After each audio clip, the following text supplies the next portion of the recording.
Factorisation method का question number 8 ये last question है। अगर हम इस क्वेश्चन नंबर 8 को उस मेथड से करें जिस तरह क्वेश्चन नंबर 6 में था, क्वेश्चन नंबर 7 में था, तो इस क्वेश्चन में लेबरिंग वर्क बढ़ जाता है। तो इस क्वेश्चन को हम एक आसान तरीके से हल करते हैं। वो आसान तरीका ये है कि प्लस बी को हम इस ए के साथ अटैच करते हैं, यानी प्लस बी को उधर ले जाएं लेफ्ट जानिब तो माइनस बी बन जाएगा। इस तरह प्लस ए को इधर ले आएं तो माइनस ए बनेगा, यानी प्लस बी को इस इधर ले जाना है और प्लस ए को इधर ले जाना है। इस तरह हमारे पास दो हिस्से बन गए हैं, A over A x minus 1 minus B plus B over B x minus 1 minus A. ये दो हिस्से बन गए। अब आप इस पोर्शन में इस हिस्से में एलसीएम लेंगे, यहाँ 1 है और यहाँ ए एक्स माइनस 1 है। इन दोनों का एलसीएम लेंगे तो ए एक्स माइनस 1 बनेगा। अब ये कैंसिल होने के बाद ए रह जाएगा माइनस और यहाँ पर आएगा बी टाइम्स ए एक्स माइनस 1। इसके बाद ये दूसरा पोर्शन है, इस दूसरे पोर्शन का भी हम एलसीएम लेंगे। B x minus 1 B x minus 1 cancel करेंगे, बी रह जाएगा माइनस यहाँ 1 है, इसलिए बी एक्स माइनस 1 को ए से मल्टीप्लाई करेंगे तो A into B x minus 1। LCM लेने के बाद ए माइनस बी को ए से मल्टीप्लाई करेंगे तो ए बी एक्स बनेगा, माइनस माइनस प्लस बी को 1 से मल्टीप्लाई करेंगे बी ओवर ए एक्स माइनस 1। अब दूसरे पोर्शन में देखें, यहाँ हमने एलसीएम लेने के बाद b माइनस ए को बी एक्स से मल्टीप्लाई करेंगे तो ए बी एक्स बनेगा, माइनस माइनस प्लस ए को 1 के साथ मल्टीप्लाई करेंगे तो हमारे पास ए बनेगा। अब ये दोनों हिस्से बिल्कुल एक जैसे हैं, इनको थोड़ी से हम अरेंज करते हैं।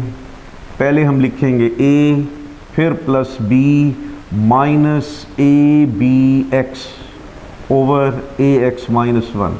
इसी तरीके से जिस तरह यहाँ पर a plus b minus A B x, बिल्कुल वही कीमत यहाँ पर बन रही है, a plus b minus A B x. अब देखें ये दोनों कीमतें बिल्कुल एक जैसी बन गई हैं। इधर भी a plus B minus A B x है, इधर भी a plus B minus A B x है। तो a plus B minus A B x को हम क्या करेंगे, कॉमन ले लेते हैं। तो जब हम a plus B minus A B x को कॉमन लेंगे तो उसके बाद कॉमन लेने के बाद जो बाकी हमारे पास कीमत बचेगी वो होगी 1 over A x minus 1 plus 1 over B x minus 1 is equal to 0। तो ये फैक्टराइजेशन का अमल हो गया। अब हम यहाँ पर दोबारा एलसीएम लेंगे, a plus B minus A B X इस पोर्शन का दूसरे हिस्से का, फिर हम एलसीएम लेंगे A x minus 1 B x minus 1। तो एलसीएम लेंगे तो ए एक्स माइनस 1 से ए एक्स माइनस 1 कैंसिल होगा और बी एक्स माइनस 1 को 1 से मल्टीप्लाई करेंगे। इस तरह b x minus 1 B x minus 1 से कैंसिल होगा और ए एक्स माइनस 1 को 1 से मल्टीप्लाई करेंगे। अब 1 को इससे मल्टीप्लाई करेंगे बी एक्स माइनस 1, 1 को इससे मल्टीप्लाई करेंगे तो ए एक्स माइनस 1 बन जाएगा। ठीक है, इसके बाद A x minus 1 B x minus 1, जब हमने एलसीएम लिया तो एलसीएम क्या बना, A x minus 1 B x minus 1। ये दोनों कीमतें दोनों वैल्यूज़ को इधर ले जाएंगे। जब ये दोनों वैल्यूज़ इधर ले जाएंगे इन दोनों को तो ये 0 से मल्टीप्लाई होकर क्या हो जाएंगे, 0। इन दोनों को 0 से मल्टीप्लाई करेंगे 0, तो बाकी रह जाएगा a plus B minus A B x. अच्छा, a x plus b x minus 1 minus 2 is equal to 0। इसके बाद a plus B minus A B x, x common लेंगे तो a plus B minus 2 is equal to 0, a plus B minus A B x is equal to 0 और a plus b x minus 2 is equal to 0, either are. Minus A B x को right जानिब ले जाएंगे तो plus A B x बनेगा, इसी तरह minus 2 को उधर ले जाएंगे तो प्लस 2 बनेगा। x की वैल्यू निकालने के लिए, सॉल्यूशन मालूम करने के लिए हम दोनों जानिब ए बी पर डिवाइड कर देते हैं। लेफ़्ट जानिब और राइट जानिब ए बी पर हम डिवाइड करेंगे तो हमारे पास कैंसिल होने के बाद x की कीमत आ जाएगी a plus B over a b. इसी तरह यहाँ पर x की कीमत मालूम करने के लिए हम दोनों जानिब a प्लस बी पर डिवाइड करते हैं। a प्लस बी से a प्लस बी कैंसिल हो जाएगा तो x बराबर होगा 2 times over a plus b. चुनांचा x की ये दो कीमतें आ गई, ये दोनों कीमतें इस क्वाड्रेटिक इक्वेशन का सलूशन बन गया।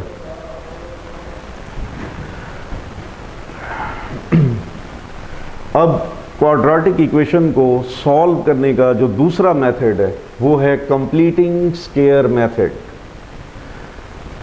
कंप्लीटिंग स्क्वायर मेथड में जो हम किसी इक्वेशन को, क्वाड्रेटिक इक्वेशन को सॉल्व करने के लिए जो तरीकाकार है वो इस तरह का है कि सबसे पहले x की 2 का कोफिशिएंट हम 1 बनाएंगे। यहाँ तो 1 बना हुआ है। बाज़ इक्वेशन ऐसी होती हैं जहाँ पर 2x की 2 लिखा होगा और कोई इक्वेशन ऐसी होगी जहाँ पर 3x की 2 होगा, तो हमने उसे 1 बनाना है डिवाइड करके। तो यहाँ पर 1 बना हुआ है, यानी x की 2 का कोफिशिएंट 1 बनाएंगे, तो यहाँ 1 बना हुआ है। दूसरा स्टेप ये होता है कि कांस्टेंट को हम राइट जानिब ले जाएंगे तो -899 को उधर ले जाएंगे तो +899। इसके बाद अगला स्टेप ये होगा कि x का जो भी कोफिशिएंट बनेगा इस क्वाड्रेटिक इक्वेशन में, x का जो भी कोफिशिएंट होगा उसको 2 पर डिवाइड करके स्क्वायर लेंगे। मसलन इस क्वाड्रेटिक इक्वेशन में x के साथ जो कांस्टेंट कीमत जिसे हम कोफिशिएंट कहते हैं वो -2 है, तो x का कोफिशिएंट -2 है, उसे हम 2 पर डिवाइड करेंगे और स्क्वायर लेंगे। तो चूंकि x का कोफिशिएंट -2 है तो यहाँ पर हमने -2 लिखा, फिर उसको 2 पर डिवाइड किया और स्क्वायर लिया। 2 से कैंसिल तो -1 का स्क्वायर, स्क्वायर की वजह से नेगेटिव साइन ख़त्म हो जाएगा तो +1 का स्क्वायर आ जाएगा। तो ये +1 का स्क्वायर आपने दोनों जानिब ऐड कर देना है। तो x की 2 -2x प्लस ये 1 की 2, 1 का स्क्वायर हमने इधर भी ऐड किया, बैलेंस करने के लिए इधर भी ऐड कर दिया। अब यहाँ पर बन जाएगा a की 2 प्लस b की 2 -2ab। आप जानते हैं कि a की 2 प्लस b की 2 -2ab ये बराबर होता है a माइनस बी का होल स्क्वायर। तो ये वाली कीमत, इसको हम नाम देंगे a की 2 और ये क्या होगा b की 2। तो a की 2 b की 2 -2ab, तो ये मुकम्मल एक स्क्वायर बन जाएगा।